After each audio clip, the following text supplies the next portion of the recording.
So I thought today I would do a movie review again because this movie is one that I've been waiting for a very long time, like ever since like the little snippets and when they casted the characters. I've been so ecstatic for this film.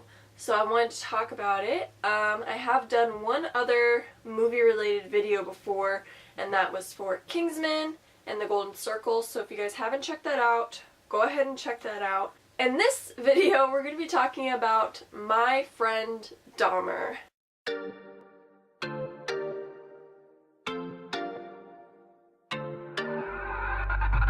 I see things in you that I don't like about myself. I want you to have friends in ways that I never could. I like bones. It interests me what's inside. Out of your shell. You need to be more normal.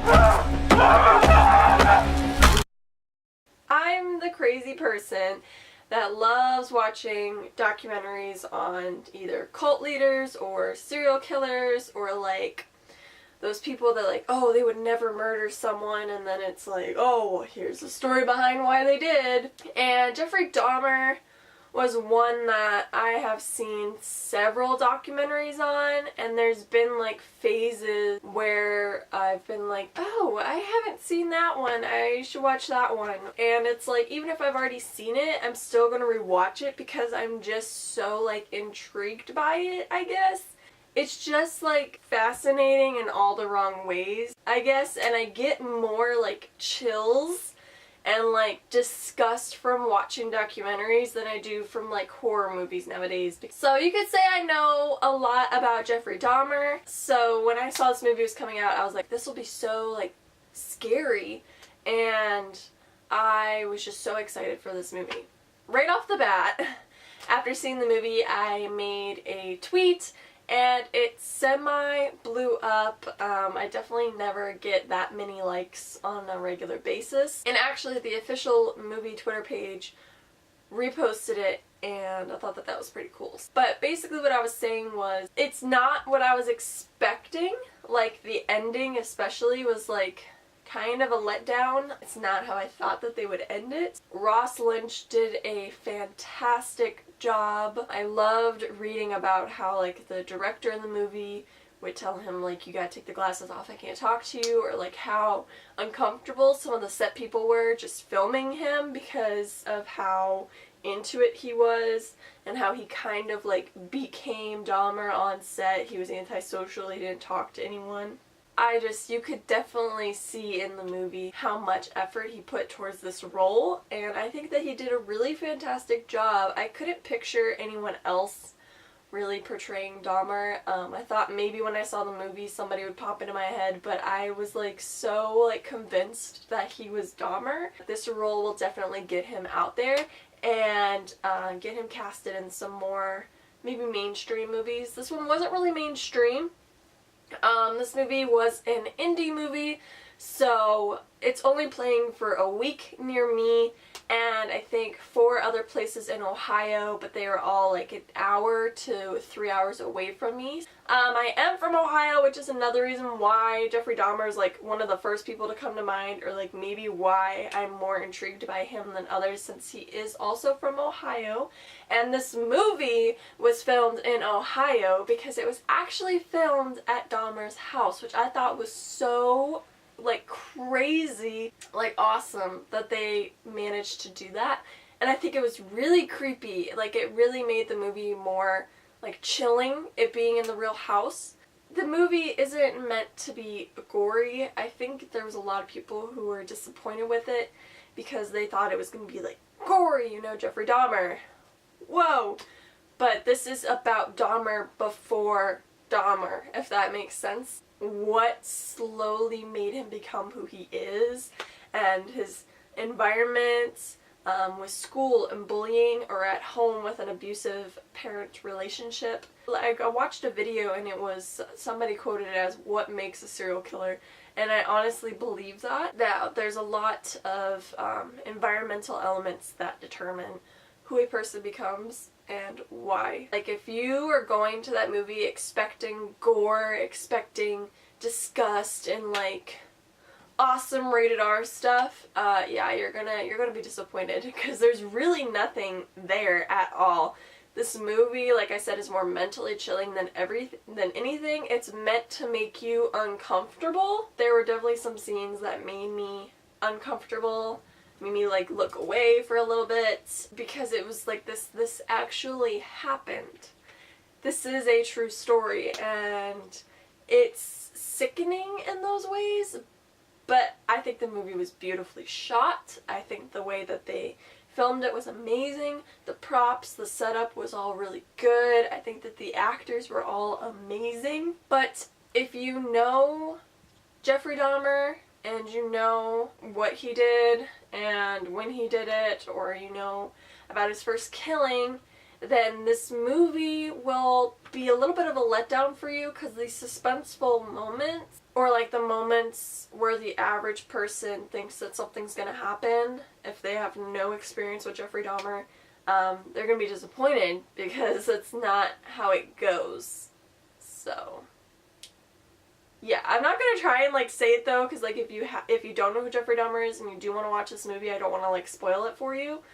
But if you do know Jeffrey Dahmer, then this movie is basically already spoiled for you, because it stays very accurate to the story and very accurate to how things happened. Definitely should go ahead and check this movie out. If you haven't, I would recommend it. If it's playing at a theater near you. If not, don't worry, it should be released on DVD sometime soon. Since it is an indie movie, I think they come out a little bit quicker than regular movies do. I think it'll be out sometime early next year on DVD for you guys, or streaming, and you guys should definitely check it out then, because it will be worth it for you.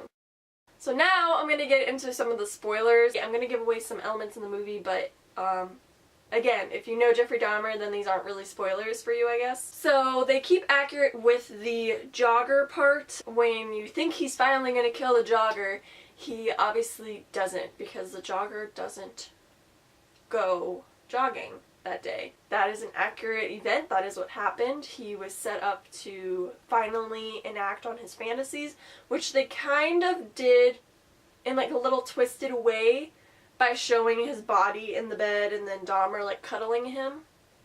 Because Dahmer did have fantasies about this jogger and laying in bed and being sexually active or doing things with his dead body. Dahmer did have all those fantasies, so they kind of just eluded that a little bit and left it kind of open to interpretation. I assume a lot of people were kind of confused if they saw that part. I thought it was done really well the way they did that, because it was just like chilling, like, oh my god, he killed him. And then I was confused because I was like, wait, he doesn't kill the jogger. And then they showed that it was just a dream by showing Dahmer laying in bed by himself. Shortly after that, he tried to kill the jogger, had his baseball bat, and he was hiding in the bushes, and then he just never showed up. And that is accurate. He never killed the jogger, and he never actually tried to kill the jogger again. And he never really cared about the jogger after that. There's another part where he has his best friend, even though he says in the movie how he wishes he had a best friend, so you could kind of tell that Jeffrey didn't really have like an actual close relationship with these people. Goes to his house, brings him home, and Dahmer's like, you know, just come in for a beer, and I'm just like, wait a minute, this isn't how he kills somebody. I mean, it is, because he did ask them, like, hey, you want to come in and get some alcohol? We get high, you know, we can party a little bit. I was like, he's not gonna kill him, because this isn't his first victim at all. And obviously he goes in the house and then he decides, well, I need to leave, and he leaves, and they kind of make it suspenseful by like, oh, we can't open up the car door, and oh, the car won't start, and Dahmer's standing up with the bat, expecting him to like throw the bat at the car, bash the window, beat him up, and that didn't happen, so it didn't happen in the movie either. With the ending, I was kind of disappointed, because I was expecting it to be him killing his first victim. I thought that that's how they would end it. It would be like, you know, and scary and gory, and like that's how they were ending it. That's how I thought it was going to be. Like, this movie just built it up to that because of how like slow and just mentally chilling it was. You were like, okay, there's going to be some gore at the end. We're going to get, like, this is going to be really messed up. They didn't show it. He just picked up Stevie and was driving off, and then it faded to black, and they did like those thematic, I guess, cards. Basically they just put some subtext that like says, well, this is what he did, this is what Dahmer's known for. And I thought it was gonna like end with him sprinkling the bones in the backyard. I thought that that would have been cool, but then the movie would have had to been a lot longer because he did have the body for so long before he dismembered it and chopped it up and spread it in his backyard. Yeah, it's in no means gory, and it's in no means like too crazy. It's just accurate, and that's why I enjoyed it, because it was accurate and it did make you feel uncomfortable, and I think that's exactly what they were going for. I think this movie was done really well. I can agree with Rotten Tomatoes' current rating of 80%. I think that's a really great rating to give it. It had a lot of really slow elements because it is an indie movie, and indie movies are known to be kind of drawn out. But because of how aesthetically pleasing it was to just watch, like the lighting and the setting and everything in it made up for it. So I would agree with the 80%. Go ahead, check it out if it's playing near you. If not, wait till it's available for streaming or purchase and check it out, because I think that you would enjoy it even if you're not familiar with Dahmer. I think that it would be a little more chilling for you. So go ahead, check it out. I love you guys, and I'll see you again soon. Peace out, Girl Scout.